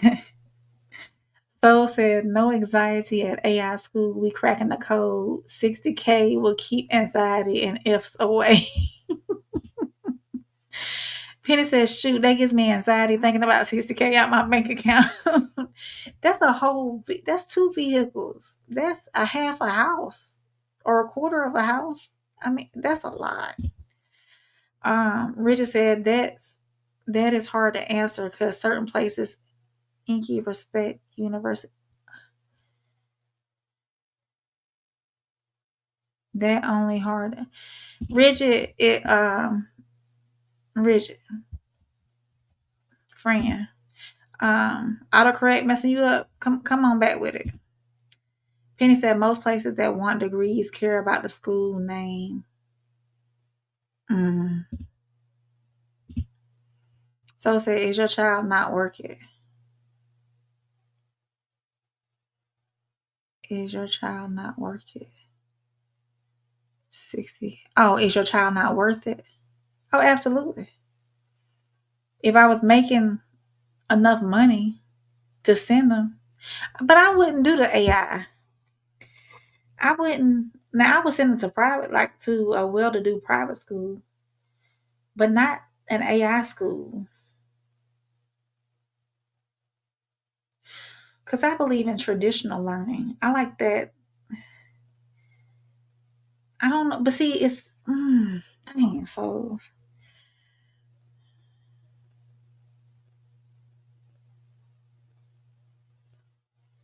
said private the same cost.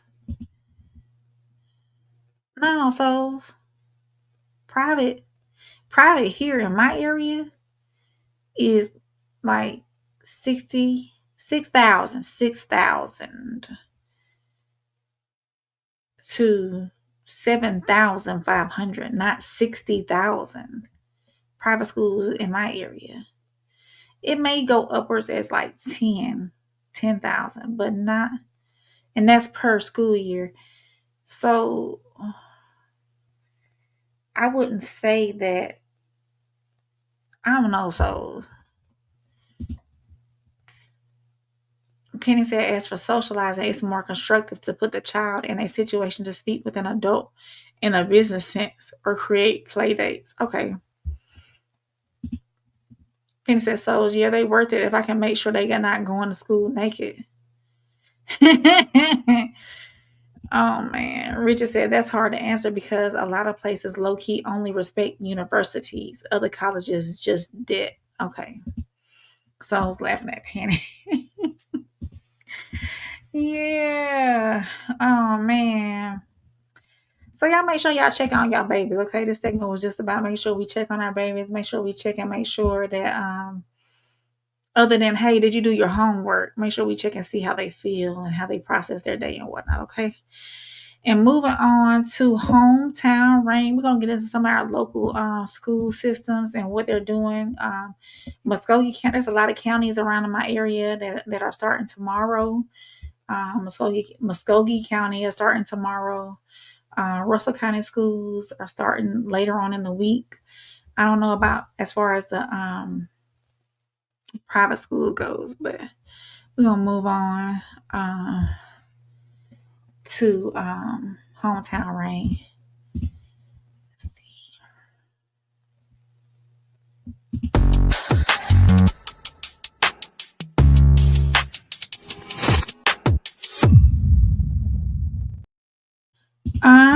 So for tonight, hometown rain, we got to recognize the people who make the first day possible too, y'all. We celebrate these students as we should going back to school, but tonight we got to make sure we recognize the teachers that's preparing the classrooms, the bus drivers who's taking our babies to and from school, the cafeteria workers who are making nutritious meals.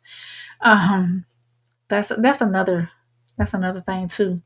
We need to talk about some of these cafeteria food is like classes said, is processed food. We need to do better about our babies when it comes to that. The counselors, they're preparing to support our students. The nurses preparing their medications and health plans, and the crossing guards and grandparents and siblings. Everybody plays a role in a child's first day. So a school is just not simply a building. It's an entire community of people carrying responsibilities that many families may never see. So tonight on Hometown Rain, it goes to everybody working to make sure a child walks through those doors feeling welcomed and protected and prepared. And I do have a couple of videos from here in my hometown that is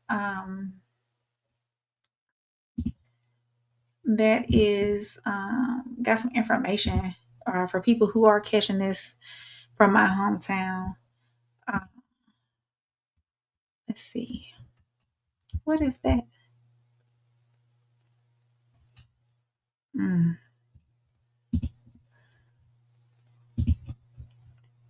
Let's see.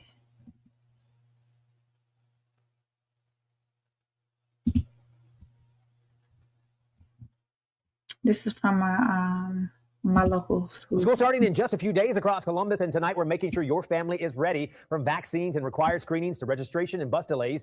Newsletter 9's Alexis Thornton shows you what parents need to know before that first day back. Who was born around y'all? Before students in Georgia and Alabama head back to class, families are being reminded to check off a few requirements. In Georgia, health officials say pre-K, kindergarten, and new students need vision, dental, hearing, and nutrition screenings. 7th graders must get a Tdap shot and a meningococcal shot. 11th graders need a meningococcal booster unless their first dose was given at or after age 16. Across the river in East Alabama, state health officials say students must be up to date on shots like DTaP, polio, MMR, and chickenpox before they can start school. And don't forget registration and verification. Just over a week ago, Muskogee County Schools said about 10,000 students weren't registered. Today, that number is much lower, but officials still want families to get it done now. Online registration is still ongoing. The great news is that we're down to a little over 2,000 people that have not registered their students yet, so you still have time. You don't want your student to miss any instruction time. So please use these last 2 days before school starts to get your student registered. Muskogee County School District's Director of Communications, Kimberly Wright, says parents can use the district's bus app called Stop Finder to track their child's bus. Auburn City Schools has a similar app called My Ride K-12. Both let you check your child's route, see when the bus should arrive, and get alerts about delays, which can happen during those first few days of school. Alexis Thornton, WTVM News Leader 9. So that's a that's a good thing too. You know, these bus drivers, the kids that ride the buses. We as a parent, I would like to know where my child is. So they got these GPS systems on these buses to where you can track your child to see exactly where they are and when they're getting off the bus and whatnot, or leaving a school, which way they're going, and getting home and whatnot. So that's a good thing. And another thing too, for my Muskogee County people, there is a clear bag policy in Muskogee County as well. So let me do that. Yeah. Back to school, less than a week away from Muskogee County students, the school's continuing to put safety at the forefront. Muskogee County schools such as Shaw, Spencer, and Jordan High Schools are among many more that have implemented a clear book bag policy. Last year, the state of Georgia recorded 8 incidents where gunfire took place on school property. The principal at Shaw High School emphasized that keeping kids safe is a team effort. People bringing things in the building that they shouldn't. So that's one of the reasons why we needed clear book bags, so that we could see what was coming in and out to ensure safety, because safety is not the responsibility of the principal or just the teachers. It's the responsibility of everyone in this community working together. Principal Hendrick adds that if students at Shaw High School can't afford a clear book bag, the school will provide one for them. And for Georgia high school students, the days of checking a text between classes. Well, there you have it. That's my hometown rain. I'll get to some of these comments before we move on to Soul Reset, and I'm going to get up out of here. I'm going to plan on being here. No 2 hours tonight, but we did it. Let's see.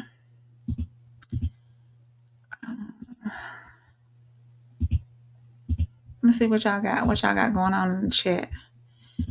Soul said we need to discuss their cell phones on the show. Absolutely, Soul. We can do that. We can do that. And too, bonnets and PJs and do-rags.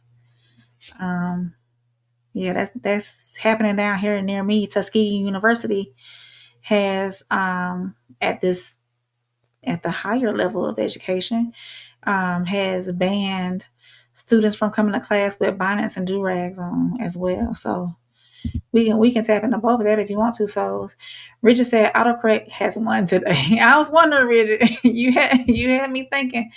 Maddie said, Souls, that would be a great show. Absolutely. Penny said, rain on fire tonight. Like and subscribe. Thank you, Penny. Thank you, Penny. Mine said, how much is school lunch? $20. I don't know.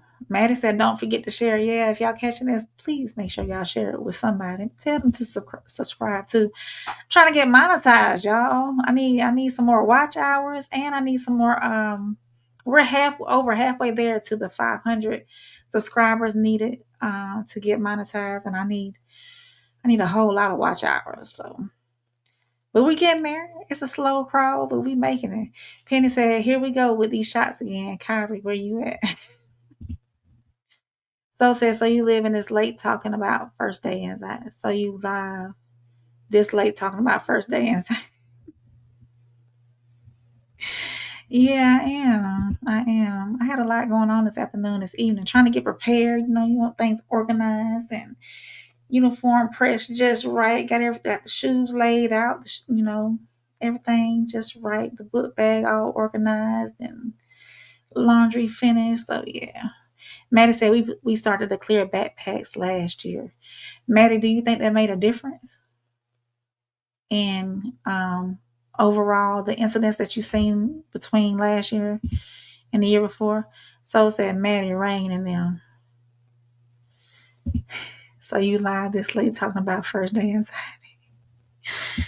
Oh man. So said behind 30 years.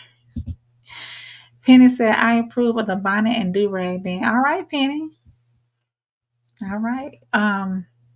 Although it was a professor, I think I watched DPMO with 2K and Kai, and 2K's brother is a professor, and it seemed like he was unbothered with it. He said, as long as they come to class and do what they need to do, for the most part. I had to go back and watch it again to get his take, but because I was probably doing a couple of things here and there, but the overall point that I think he made was, as long as they come to class and do their work, bonnets and do-rags didn't matter.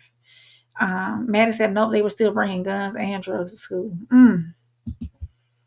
So what's the solution, Maddie?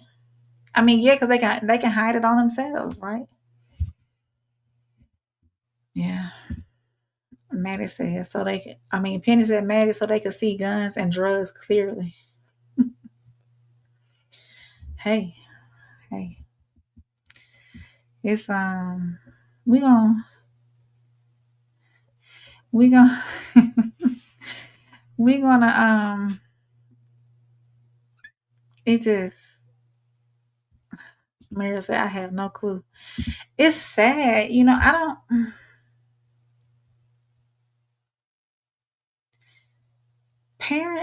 parents, not all. I'm doing what I can.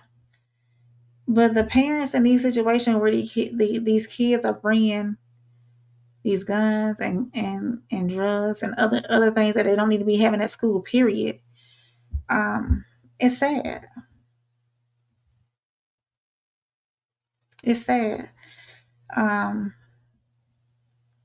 It's sad that we have to rely on teachers to teach our children right and wrong, and when they should be learning it at the house. But they're only going off of what they see, though. I take that back. You want to know why I take that back? It's because some kids are out here watching what everybody else is doing instead of listening to their parents as well. So, yeah. So I'm going to go ahead and do soul reset. And I don't have like an article or a video for it. We just going to send some positive vibes out to our children and the teachers and whatnot. Penny said, as far as the professor, he tripping. They're going to get good grades and potato sacks if they study. But the point is, they're not going to be hired in a potato sack. Absolutely. Absolutely. Dom said, I find that a frog hair split through. What you saying, Dom? Dom, did you subscribe since you're still here? Did you hit the subscribe button? Yeah, y'all. If y'all are catching this on the rewatch, make sure y'all hit that like button, subscribe, make sure y'all share it. Tomorrow night, I'm going to be on No Middleman with the Souls. You've seen them in the chat, and Uncle Plug. We're going to be talking about some great things tomorrow night. Make sure y'all tune in. We got a heavy hitter tomorrow night, probably about 10 o'clock Eastern, 9 o'clock Central. Is that what time we going, Soul? No. Is that what time we normally go, Souls?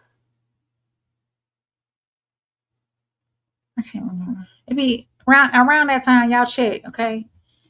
Go over to the Raw Society Network. We'll be live on there, and we'll be live on Soul's page as well. And let me, as a matter of fact, okay. Let me see. I got true ADHD, y'all. The inattentive type. Matter of fact, let me do my soul reset, and then we're gonna get out of here, y'all. Okay, I'm gonna do my soul reset. So let me pull that up.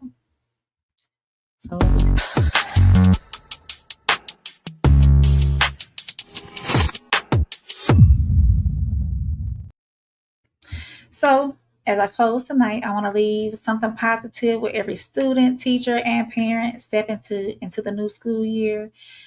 To the students, the little babies, the mid babies, and the almost grown babies, walk into school knowing your worth is not determined by your clothes, your grades, your popularity, or the opinions of other people. Make sure you ask questions. Make sure you be kind. Make good choices. And when you make a mistake, learn from it without allowing one moment to define your entire year. And to the teachers and to the school staff, your work matters. The patience, the structure, encouragement, and consistency you provide can stay with a child long after they leave the classroom. Make sure you take care of yourselves, protect your peace, and remember that asking for support does not mean you are failing. You deserve respect, resources, and a safe environment as well. And to the parents, the grandparents, the caregivers, the aunties, the aunties, the uncles, anybody who supports these kids that while they're in school, make sure you give yourself grace. You will not get every morning, every assignment, or every conversation exactly right. Listen before reacting, advocate when necessary, but also be willing to hold your child accountable when they are wrong. That's one thing that I've had to teach my son: accountability and knowing when he is wrong. Make sure you support these teachers and support your child to they don't have to be opposites. The strongest school year happens when parents, teachers, and administrators work as partners instead of opponents. We cannot walk every hallway with our children, but we can prepare them. We can listen to them and we can remind them that home is a place where they are heard, guided, protected, and loved. So here's to a school year filled with growth, safety, patience, accountability, and new possibilities. So I want to thank everybody for being in here tonight. Penny said rain with the gems. Absolutely, absolutely. Dom, thank you for being in here. I know this was your first time here. I hope you subscribe and I hope you come back next time. Thank you, Classic, Souls, Maddie. And make sure you tune in. Matt, are you available Thursday? Hit me up in my inbox. Make sure you tune in possibly the Thursday. We might do another motherhood lounge with me and Maddie. Classic was in here. Who else was in here? Maddie, Souls. I think that's it, y'all. Penny, I'm sorry, Penny. I'm looking right at you. Penny, I need to give you a wrench. I'm gonna give you a wrench, okay? Let me see. Yeah, I'm gonna give you a wrench, Penny, because Miles was in here. Hey, Miles. Thank you for coming tonight, Miles. Big Sko was in here. And Mrs. V was in here. Bridget. Okay, I think that's about everybody. So if I miss somebody, I'm sorry. I just scrolled through the comments quickly. Let me put this back up since we're just talking. So check this out, y'all. Monday and Tuesday nights, y'all can catch me if you want to see me again on Souls of Thought and the Raw Society Network. We have That's No Middleman, okay? With Uncle Plug TV as well. We've been doing this over a year now. No Middleman. We have tough conversations, great conversations, funny conversations. We get down to business sometimes, and sometimes we have great conversations about relationships, life, events, everything and anything in between. Nothing is held back. So if y'all want some great conversation, make sure y'all check us out tomorrow night, 10 Eastern, I think, about 9 Central. Souls, if I'm wrong, let me know.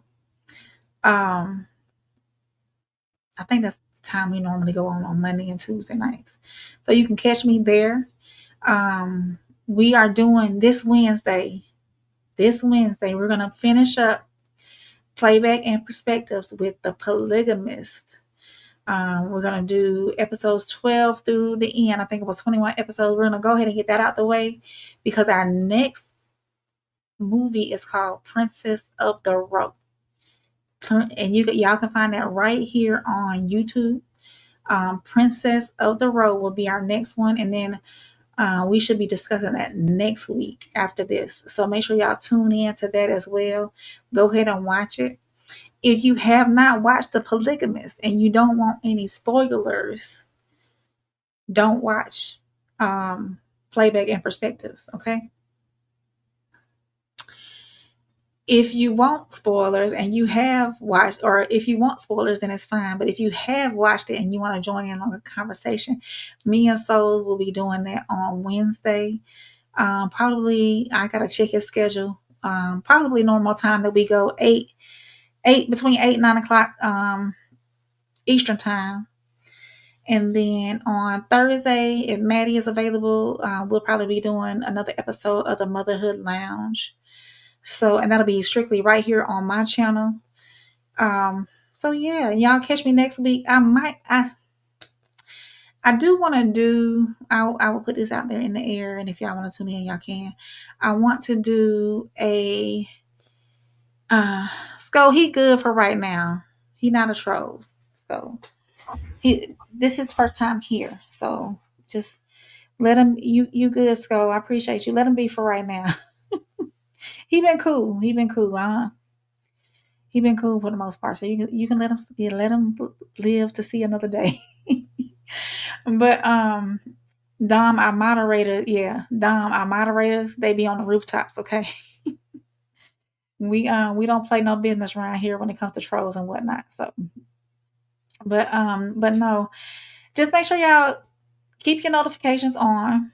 As a matter of fact, and if y'all are on Facebook, I'm gonna give y'all the link. I'm just gonna do this housekeeping right quick, y'all, while I got some of y'all still in here. So this is all those shows that I mentioned. No Middleman, Playback and Perspectives.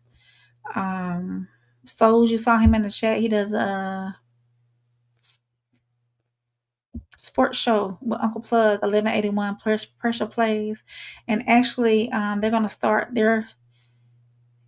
calling the games, the football games coming up too, on Sunday evenings. Their new time frame on Sunday evening is gonna be lit. Let's see. Paste. So if y'all are on Facebook, make sure y'all go over to the Facebook and follow us on Facebook. We are part of the Raw Society Network. Make sure y'all go over there, hit that follow button. Dom said he about to open up a swimming school in the Black community. I want to say Dom. Thank you, Dom, for subbing up. And let me get the Raw Society Network YouTube. Dom, make sure you go over here to this other YouTube channel as well. And sub, because that's where a lot of our lives are done over there on that page. Where is that?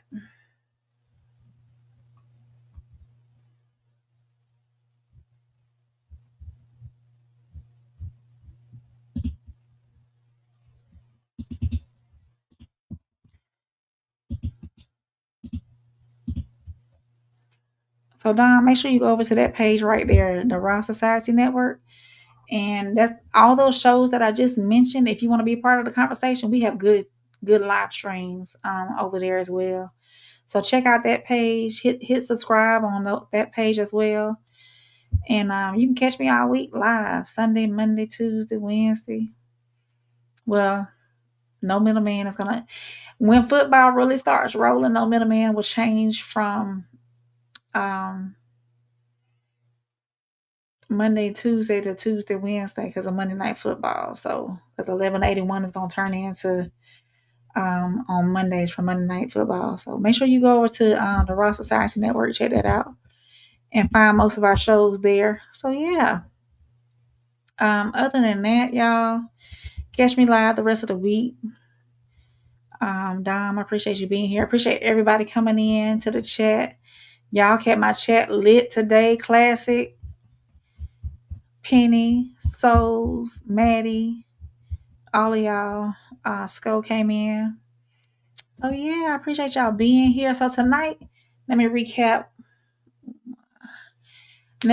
what we talked about. So we talked about the teacher burnout, classroom behavior, parental accountability, phone restrictions, artificial intelligence, and the emotional pressure of surrounding another year. Education is changing, technology is changing, policies are changing, but some things should never change.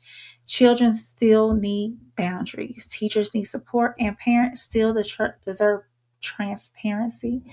And every child deserves an education system that sees them as more than a test score, a behavior report, a data point, or a user on a screen. AI may have a place in the classroom, but it should never become an excuse to stop investing in real teachers. Accountability should exist in schools, but it should never become an excuse to ignore a child's individual needs. Parents should always advocate for their children, but advocacy should never mean refusing to accept the truth when a child is wrong. The future of education cannot be built by blaming teachers, blaming parents, or blaming the children. It has to be built through partnership. To every child beginning school tomorrow, including my own, we're going to pour into these babies. They're going to walk into confidence. They're going to be kind. They're going to respect the people trying to teach you. Ask for help when you need it. And remember that you belong in every room your future takes you into. To every teacher, your work matters even on the days when you feel unseen. And to every parent, including myself, give yourself grace. Stay involved. Ask questions.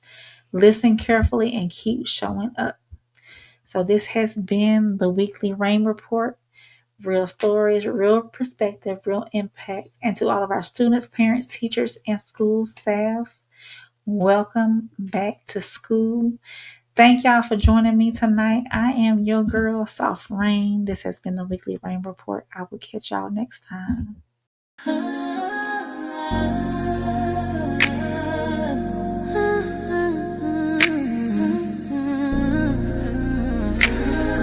It's your girl, Soft Rain. Real talk, no filter, no disguise. Every headline, I'm breaking it live. From the streets to the pressure of up top, we see it all, yeah, we connect the dots. Weekly Rain, yeah, we run it down. Truth hit different when they wear a crown. No fluff, no cap, just facts in sight. Welcome to the Weekly Rain Report. Let's get into it tonight.